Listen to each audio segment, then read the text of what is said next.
ETF index mutual funds నేర్చుకుని stock మార్కెట్లో రాణించాలనుకుంటున్నారా? వెంటనే ఈ నెంబర్కి కాల్ చేయండి.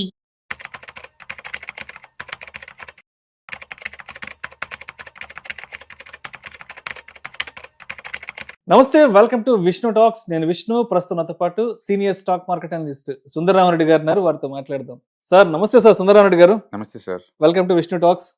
సో సుందరరామరెడ్డి గారు, ఈ వీడియోలో కాస్త బంగారం, వెండి ధరల గురించి మాట్లాడుకుందాం. ముందుగా వెండి గురించి మాట్లాడుకుందాం సార్. ప్రస్తుతానికైతే వెండి దగ్గర దగ్గర రిటైల్ మార్కెట్లో 2,60,000, 2,70,000 దగ్గర ట్రేడ్ అవుతోంది. 3 లక్షలకు వెళ్ళడానికి చాలా తక్కువ సమయం పట్టొచ్చని కూడా అనిపిస్తోంది. సార్ ఇప్పుడు ఒకవేళ సిల్వర్ కానీ ఒకే రోజు ఒక 10% కనుక ప్లస్ లో పెరిగితే, అంటే ఒకే రోజు వరల్డ్ వైడ్ గా ఒక 10% ఒక్కసారిగా పెరిగితే దాని ఇంపాక్ట్ అనేది ఆ నెక్స్ట్ డే ఎలా ఉంటుంది, ఆ కపుల్ ఆఫ్ వీక్స్ వరకు మార్కెట్ ని ఎలా ప్రభావితం చేస్తుంది అంటారు అసలు? రైట్. ఇప్పటి వరకు ప్రపంచవ్యాప్తంగా అయితే మోర్ దెన్ 10 టైమ్స్ పెరిగిందండి. 10% సింగిల్ డే 10 టైమ్స్. లేటెస్ట్ గా అంటే ఈ రోజు ఇండియన్ మార్కెట్ లో +9 దగ్గర ఉంది. ఏది ETFs and silver even MCX లో కూడా +7% దాకా రన్ అవుతా ఉంది అనమాట. ప్రపంచవ్యాప్తంగా ఈ రోజు మార్కెట్ లో అన్నింటిలో సిల్వర్ మార్నింగ్ ఓపెనింగ్ లోనే 8 to 10% దగ్గర ఓపెన్ అయింది అనమాట. ఎందుకంటే ఫ్రైడే అమెరికాలో 10% ప్లస్ లో ఉంది కాబట్టి ఆ ఎఫెక్ట్ ఉందనమాట. ఒక్క రోజులో కనుక సిల్వర్ 10% ప్లస్ లో కనుక ఓపెన్ అయితే, మరుస రోజు కూడా గ్రీన్ లో ఓపెన్ అయితేనేమో ట్రెండ్ కంటిన్యూ అవుతుంది. మరుస రోజు కనుక రెడ్ కనుక ఓపెన్ అయింది అనుకోండి, కపుల్ ఆఫ్ వీక్స్ వరకు మళ్ళీ ఇంకా ఆగిపోద్ది మార్కెట్. ఇప్పుడు ఫస్ట్ టైం February 26th 1974 లో 10% వచ్చిందండి అది. 1974 లో? అవును, February 26th. ఆ తర్వాత అది రికవరీ కావడానికి వారాలు పట్టింది. దగ్గర దగ్గర ఒక 50 ఏళ్ల క్రితం. అవును. నెక్స్ట్ మళ్ళీ 10% పెరిగింది. September 18th 79 లో పెరిగింది 10% సింగిల్ డే. ఆ తర్వాత కూడా పట్టణం స్టార్ట్ అయింది. పట్టణం రికవరీ కావడానికి మంత్స్ పట్టింది. తర్వాత December 27 1979 లో అండి 10% ప్లస్ పెరిగింది. బట్ మరుస రోజు నుంచి కూడా ఇంకా గ్రీన్ లోనే కంటిన్యూ అయింది. మరుస రోజు కూడా December 31st 1979 లోనే మళ్ళీ ఈ రోజు 10% ప్లస్ అయిందండి. మరుస రోజు కూడా 24 ప్లస్ అయింది. అంటే ఇంకా అది పెరుగుతూనే ఉంది అట్లా. అంటే జస్ట్ 3 days లోనే 45% పెరిగిందండి. ఆ రేంజ్ లో, ఆ టైంలో బాగా పెరిగింది. తర్వాత మళ్ళీ January 2nd 1980 లో వచ్చిందండి. ఆ రోజు 10% పెరిగింది. మరుస రోజు పట్టణం స్టార్ట్ అయింది. తర్వాత 1980 లో January 15వ తారీఖు అది మార్కెట్ పెరిగింది, అది ఆగిపోయింది. తర్వాత 1980 లోనే January 18th పెరిగింది 10%. అంతే, మంత్స్ పట్టింది రికవరీ కావడానికి. అంటే 87 లో April 24th 10% పెరిగింది. మరుస రోజు నుంచి మళ్ళీ పట్టణం స్టార్ట్ అయింది మార్కెట్. అలాగే 2020 August 6th 10% ప్లస్ అయిందండి. మరుస రోజు నుంచి పట్టణం స్టార్ట్ అయింది. మళ్ళీ నిన్న December 26th అమెరికన్ మార్కెట్ లో వరల్డ్ వైడ్ అన్నింటిలో కూడా +10 అయింది. మన మార్కెట్ క్లోజ్ అయినాయి కాబట్టి ఈ రోజు ఓపెన్ అయింది. ఈ రోజు మండేకి. రేపు చాలా ఇంపార్టెంట్. రేపు కనుక పట్టణం స్టార్ట్ అయిందంటే సిల్వర్, అది రికవరీ కావడానికి వీక్స్ నుంచి మంత్స్ పట్టింది.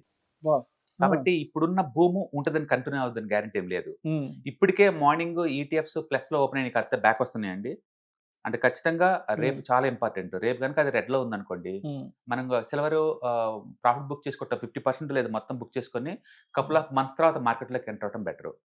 End of day industrial activity పెరుగుతున్న మాట నిజం, ఎలక్ట్రికల్ వెహికల్స్ యూసేజ్ పెరగడం మాట నిజం, అండ్ ఇది సోలార్ ప్యానల్స్ వాటికి సోలార్ యూసేజ్ నిజం.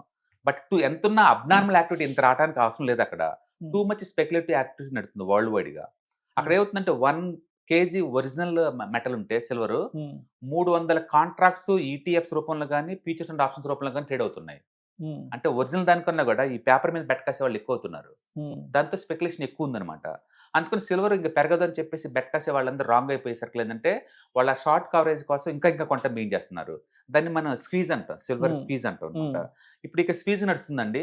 ఆ స్క్వీజ్ అయిపోయింది అనుకోండి, కొత్త కొనే వాళ్ళు ఉంటారు. ఇంకా ఇంతమంది నేను షార్ట్ కొట్టాను, ఈ రోజు క్లోజ్ చేసుకున్నాను, రేపు నుంచి నేను షార్ట్ కొట్టను ఇంకా అంటే ఇంక పెరగదు. ఇంకా మనం దాన్ని టెక్నికల్ గా యాంటీ క్లైమాక్స్ అంటాం. రైట్. సో సుందరరామరెడ్డి గారు, ఇప్పుడు మీరు అంటే సిల్వర్ లేదంటే గోల్డ్ ఆర్ సిల్వర్ పెరగడానికి కొన్ని టెక్నికల్ రీజన్స్ చెప్పారు ఇప్పుడు దాకా. ఒక కామన్ మ్యాన్ కి ఉన్న ఫండమెంటల్ క్వశ్చన్ ఏంటంటే, ఒక కామన్ మ్యాన్ కి ఉన్న ఫండమెంటల్ క్వశ్చన్, ఎందుకు అసలు ఈ సెంట్రల్ బ్యాంక్స్ అనేవి 100 టన్నులు 1000 టన్నులో ఈ సిల్వర్ ని, బంగారాన్ని కొని తమ దగ్గర ఉంచుకుంటున్నాయి అన్నది ఒక కామన్ మ్యాన్ కున్న క్వశ్చన్. ఏం అవసరం సెంట్రల్ బ్యాంక్స్ కి వేల టన్నులు, వందల టన్నులు కొని వాళ్ళ దగ్గర భద్రపరచుకోవడానికి. ఇప్పుడు సెంట్రల్ బ్యాంక్స్ దగ్గర డబ్బులు ఏదైనా మిగిలింది అనుకోండి, ఈ సంవత్సరం ప్రాఫిట్స్ వచ్చినాయి అనుకోండి సెంట్రల్ బ్యాంక్స్ కి, అది ఏదో ఒక ఎసెట్ రూపంలో దాచాలి కదా. సెంట్రల్ బ్యాంక్స్ కి ఇప్పుడు మనీ ప్రింట్ కొట్టినాయి, ప్రింట్ కొట్టినప్పుడు కొంత కమిషన్ వస్తుంది వాళ్ళకి. అలాగే గవర్నమెంట్ సెక్యూరిటీస్ మొత్తం ఎలా పట్టేస్తా ఉంటారు, తిరిగి కొంటా ఉంటారు, కొంత డబ్బులు మిగులుతుంది. అలాగే వీళ్ళ దగ్గర ఫారిన్ కరెన్సీలు ఉంటాయి కదా, డాలర్ స్ట్రాంగ్ అవుతుంది అనుకోండి, వీళ్ళు కొన్నప్పుడు తక్కువ రేట్ ఉంది, ఇప్పుడు పెరిగిన రేట్ దగ్గర ఎక్కువ వస్తుంది కదా, ఆ మార్జిన్ వస్తుంది కదా, అట్లా వీళ్ళకి రకరకాల రూపంలో డబ్బులు వస్తూ ఉంటాయి. ఒక Indian RBI bank central government కి సంవత్సరానికి మోర్ దెన్ 1,00,000 కోట్లు డివిడెండ్ రూపంలో ఇస్తుంది.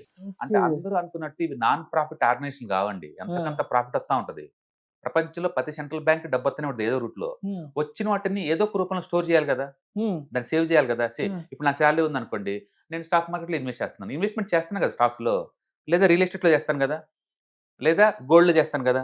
ఓకే, అట్లా ప్రతి మనిషి కనుక వాళ్ళు మిగిలిపోయిన డబ్బును కనుక వేరే అసెట్ లో ఎలా ఇన్వెస్ట్ చేస్తారో సెంట్రల్ బ్యాంక్స్ కూడా అంతే ఇన్వెస్ట్ చేస్తాయి. అంటే ఇక్కడ వస్తు రూపంలో ఆ అమౌంట్ ని కన్వర్ట్ చేసుకుంటున్నాయి. అంతే, అవును అవును, వస్తు రూపంలో అమౌంట్ ని కన్వర్ట్ చేసి వాళ్ళ దగ్గర పెట్టుకుంటున్నారు. అవును, మెటల్ రూపంలో కొనిపెట్టుకుంటున్నారు. ఎందుకు అంటే డాలర్ లో ఇంత ముందున్నంత అవసరం వాళ్ళకి లేదు ఇప్పుడు. సపోజ్ ఇండియానే ఉంది అనుకోండి, ఇండియా వాళ్ళు ఇంత ముందు 100కి 100% ఆయిల్ మొత్తం బయట నుంచి తెచ్చుకునే వాళ్ళు, వాళ్ళకి డాలర్లు పే చేసేవాళ్ళు. ఇప్పుడు 50% రష్యా నుంచి తెచ్చుకుంటున్నారు కదా, రష్యా నుంచి, అది ఇండియన్ రూపీలో పే చేస్తున్నారు కదా వాళ్ళకి. అప్పుడు అలాంటప్పుడు రష్యా వాళ్ళకి డాలర్ మనం ఇచ్చే పని లేదు కదా. అంటే డాలర్తో ఇంత ముందుతో పోల్చుకుంటే ఇప్పుడు అవసరాలు తగ్గిపోతున్నాయి. ప్రపంచంలో మెజారిటీ కంట్రీస్ అన్ని కూడా వాళ్ళ లోకల్ కరెన్సీలో ట్రేడ్ చేసుకుంటున్నాయి. అందుకని డాలర్ తో ఇంత ముందునంత పని లేదు ఇప్పుడు. అందుకని ఇంత ముందు ఏంటంటే ఎవ్రీ ఇయర్ అమెరికన్ డాలర్లు ఇన్వెస్ట్ చేస్తే వాళ్ళకి యావరేజ్ మీద ఒక 3 to 4% పెరుగుతూ ఉంటుంది. అందుకని వాళ్ళకి అది మంచి ఇన్కమ్ కింద లెక్క. రెండోది, వేరే కంట్రీలో ఏదైనా అర్జెంట్ కొనాలంటే వాళ్ళకి డాలర్లో పే చేయాలి కాబట్టి ఎప్పటికైనా పనికొస్తుందని చెప్పేసి డాలర్లో స్టోర్ చేస్తూ ఉంటారు. అంటే డాలర్లో స్టోర్ చేయడం వల్ల సెంట్రల్ బ్యాంక్ వచ్చిన అడ్వాంటేజ్ ఏంటంటే అర్జెంటుగా కంట్రీ నీడ్స్కి ఏమైనా ఉంటే ఇంపోర్ట్ చేసుకోవచ్చు వేరే కంట్రీస్ నుంచి. రెండోది, డాలర్ ఎవ్రీ ఇయర్ 3 to 4% దాకా పెరుగుతూ ఉంటుంది బై డిఫాల్ట్. అందుకే ప్రపంచవ్యాప్తంగా అందరూ కూడా అమెరికన్ గవర్నమెంట్ సెక్యూరిటీస్లో ఇన్వెస్ట్ చేస్తూ ఉంటారు. ఇప్పుడు ఏమైందంటే గత కోవిడ్ కాడి నుంచి అమెరికన్ గవర్నమెంట్ టూ మచ్గా డాలర్ ప్రింట్ కొట్టడం వల్ల వీళ్ళు లోకల్ అన్సర్టన్ వరల్డ్ వైడ్గా వచ్చిన అన్సర్టనిటీ వల్ల ఏంటంటే లోకల్ కరెన్సీలో ట్రేడ్ చేయడం బిగిన్ చేశారు. అప్పుడు ఇంత ముందులా నాకు డాలర్ అవసరం లేదు ఇప్పుడు. అంటే ఇప్పుడు కోవిడ్ తర్వాత నుంచి ఇలా వాళ్ళకు వచ్చిన లాభాలని ఇలా మెటల్స్ రూపంలోకి ఇన్వెస్ట్ చేసుకుని భద్రపరచుకోవడం అనే, అంటే వాళ్ళకు ఒక ప్రేరణ కలిగించిన అంశం ఈ కోవిడ్ నుంచి అమెరికన్ ఎక్కువ ప్రింట్ కొట్టడం నుంచి. దాంతో ఏంటంటే డాలర్ లో 100% నిల్వ ఉంచే బ్యాంకులన్నీ కూడా డాలర్ లో ఉంచి కొంత పార్ట్ ని గోల్డ్ గా కన్వర్ట్ చేసుకొని స్టోర్ చేస్తుంది. ఇప్పుడు ఇండియా ఉందనుకోండి, ఒకప్పుడు టోటల్ మన దగ్గర ఆర్బీఐ ఉన్న అసెట్స్ లో ఈ గోల్డ్ అనేది 4% ఉండేది, ఇప్పుడు 13% చేశారు దాన్ని. అప్పట్లో 500 టన్స్ ఉండేది సెంట్రల్ గవర్నమెంట్ దగ్గర, సెంట్రల్ బ్యాంక్స్ దగ్గర. ఇప్పుడు 800 టన్స్ వచ్చినాయి కదా. అంటే వీళ్ళు కూడా గోల్డ్ నిల్వ చేయడం ఎక్కువ అవుతుంది.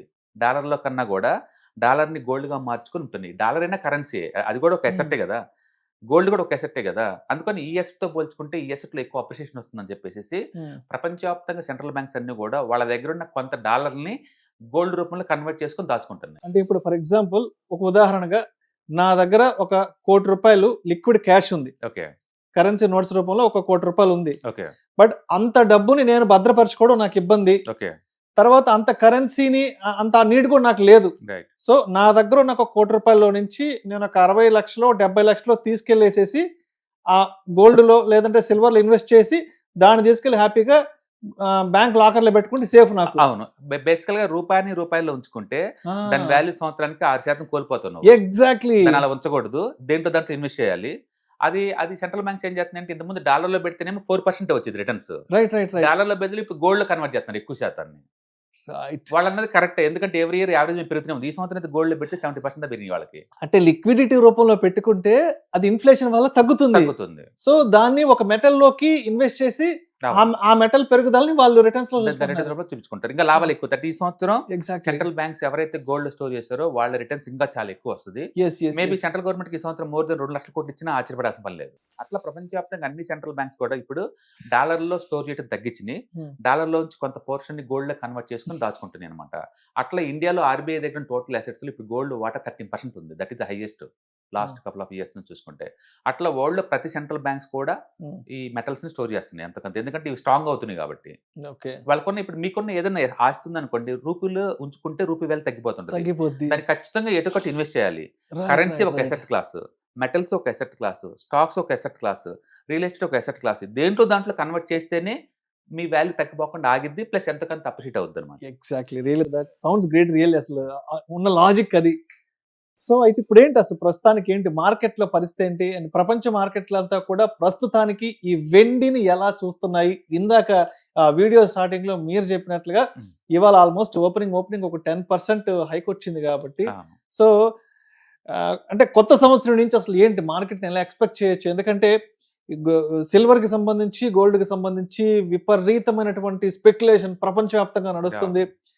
అంటే బయట ఎక్కడ చూసినా ఏ 2-3 కలిసినా కూడా బంగారం, వెండి ధరల గురించి మాట్లాడుతున్నారు. అయ్యో ఆ రోజు మనం కొనిపెట్టుకోలేకపోయామే, ఇవాళ ఒక తులం కొనాలంటే 1,50,000 పెట్టాల్సి వస్తుందంటూ కూడా ఎక్కడ పట్టినా కూడా దీనికి సంబంధించిన బజ్ అనేది విపరీతంగా క్రియేట్ అవుతుంది. కాబట్టి ఎస్, అంటే ఇప్పటికి అంటే ఇవాళ వరకు ఉన్న మార్కెట్ని దృష్టిలో ఉంచుకొని ఇవాళ డబ్బులు ఉంటే వెళ్ళి గోల్డ్, సిల్వర్ కొనిపెట్టుకోవడం మంచిదా, లేదంటే ఆ డబ్బులు పక్కన పెట్టుకొని వెయిట్ చేయడం మంచిది అంటారా? వెయిట్ చేయడం బెటర్ అని చెప్తాను. ఎందుకంటే 10% ప్లస్ పెరిగిన ప్రతిసారి కూడా మార్కెట్ లో నెక్స్ట్ రోజు చాలా ఇంపార్టెంట్, రేపు ట్యూస్డే చాలా ఇంపార్టెంట్. రేపు కనుక ట్యూస్డేలో గ్రీన్ లో మార్కెట్ కనుక సిల్వర్ క్లోజ్ అయితే కనుక ఇంకా పెరిగే ఛాన్స్ ఎక్కువ ఉంది. 3 లక్షలకు వెళ్ళిపోద్ది రేపు కానీ గ్రీన్ లో వస్తే. అవును, రేపు కనుక రెడ్ డే ఉంది అనుకోండి, కరెక్షన్ స్టార్టింగ్ పాయింట్ అనమాట. ఇంకా couple of weeks or months వరకు కరెక్షన్ గ్రో అవుతుంది మార్కెట్. ఎందుకంటే షార్ట్స్ వాళ్ళందరూ క్లోజ్ చేస్తున్నారు అనుకోండి, ఫర్దర్ మూవ్ అవడానికి ఏం లేదు అక్కడ.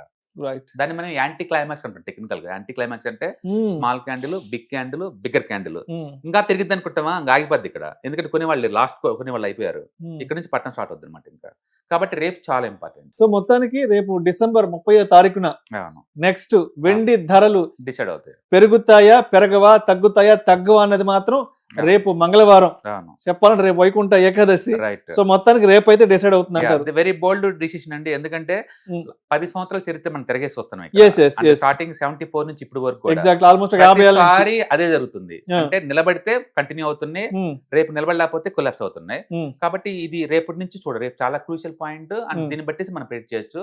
కొన్ని వారాల వరకు నెక్స్ట్ వెండి ఏం జరగబోతుంది మనం ప్రెడిక్ట్ చేయొచ్చు. చెప్పాలంటే ఇంకా ఎల్లుండి నుంచి వెండి భవిష్యత్తు ఏంటనేది రేపు డిసెంబర్ 30 మంగళవారం నాడు డిసైడ్ కాబోతోంది. రైట్ సార్, జనవరి 10th, 11th educative webinar conduct చేయబోతున్నారు.